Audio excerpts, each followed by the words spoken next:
Hey, Soul Stories fam. We're about to begin a brand new love journey. Please comment on where you're watching from so we can see that our Soul Stories family is all around the world. Monday, the city woke to the sound of car horns, the smell of toasted bread, and the drifting aroma of coffee from a small corner cafe called Sunrise and Steam on 48th Street. Maya Bennett was used to this rhythm, starting her shift at 6 a.m., wiping down the espresso machine, checking online orders, and writing customers' names in that slanted script everyone recognized as hers. This morning was no different. She received a large order for Glasswell Tower, 27th floor, 12 lattes, 2 cinnamon cappuccinos, and 1 espresso, black no sugar, a familiar order from some law firm upstairs. She placed each cup carefully into the carrier tray, snapped the lids on, and smiled faintly at her reflection in the small mirror hanging by the counter.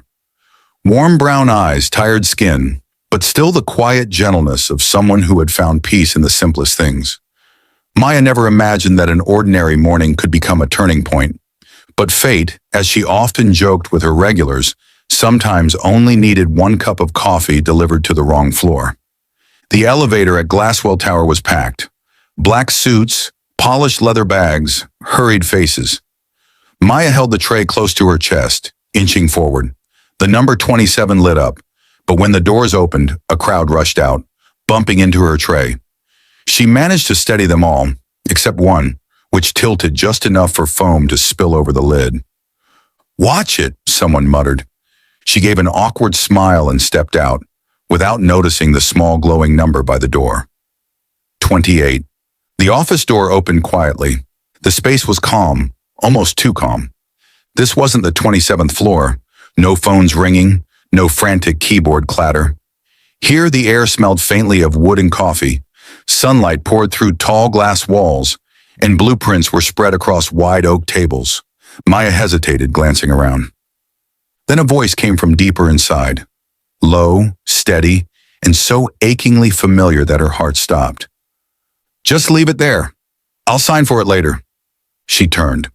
For a second, she thought her ears were playing tricks on her. It couldn't be. It couldn't be that voice. It couldn't be him. The man by the window turned around.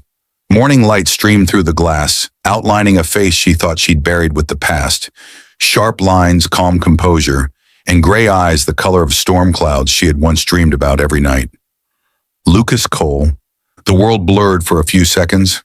The only sound left was the pounding of her heart and the crash of coffee spilling over the white marble floor as the tray slipped from her hands.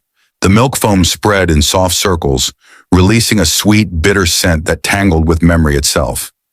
He stood frozen, eyes wide with disbelief. "Maya?" Her name fell from his lips like an old prayer finally answered. There was no music, no cinematic haze, only silence, stretching so long it hurt to breathe. She took a step back. It couldn't be real. He was dead. The news had said so. The plane had gone down in the ocean. No survivors. She had cried until her body ached, built a small altar in her rented room, and trained herself to stop saying his name out loud. Yet here he was, so vividly alive that his breath seemed to blend with hers. Maya opened her mouth, but no sound came out. Only the sharp click of her heels echoed as she turned and fled. The elevator doors closed behind her, sealing the moment in silence. Her breathing came in short, uneven bursts, her hands trembling, the smell of coffee still clinging to her clothes. His image chased her, those gray eyes lit by light, the faint scar trailing from his collar, and the way he had said her name. Maya? As if 6 years had been nothing but a dream he had just woken from. The elevator stopped at the ground floor. She stepped out without looking back, pushing through the revolving door into the wind that whipped her coat tight against her body. The city went on as if nothing had happened. Buses roared by. Pedestrians kept their heads bent over their phones. No one knew that a young woman's world had just cracked open, because an elevator had stopped on the wrong floor. She paused at the window of a small cafe across the street, staring at her reflection. Pale, stunned, eyes shimmering with disbelief. A shaky smile curved her lips. It can't be him.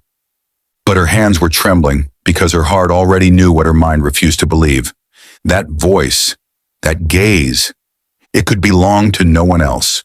Lucas Cole, the man she had lost, the man she thought she would never see again. That afternoon, when Maya returned to Sunrise and Steam, an employee asked why the delivery had been sent back. She gave a faint smile, her voice dropping low. Delivering to the wrong floor wasn't the worst mistake I made today. She sat at the counter and poured herself a cup of cinnamon cappuccino. The warm spice rose up, soft as a memory stroking her hair. She took a sip and realized the bitterness on her tongue didn't come from the coffee, but from the past she had just awakened after 6 long, quiet years. Outside, the sunset stretched through the glass window, laying a thin ribbon of light across her cup.